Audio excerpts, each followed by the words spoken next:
கர்த்தருக்கு சோத்திரம். இன்றைய வேத வசனம் யோவான் எழுதின சுவிசேஷம் 15ஆம் அதிகாரம் 8ஆம் வசனம். நீங்கள் மிகுந்த கனிகளை கொடுப்பதனால் என் பிதா மகிமைப்படுவார், எனக்கும் சீஷராயிருப்பீர்கள். ஆமென். யோவான் எழுதின சுவிசேஷம் 15ஆம் அதிகாரம் 8ஆம் வசனம்.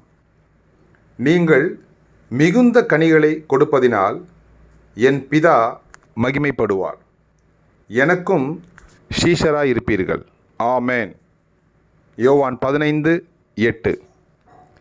கர்த்தர் உங்களை ஆசீர்வதிப்பாராக, உங்களோடு கூட இருப்பாராக. ஆமென்.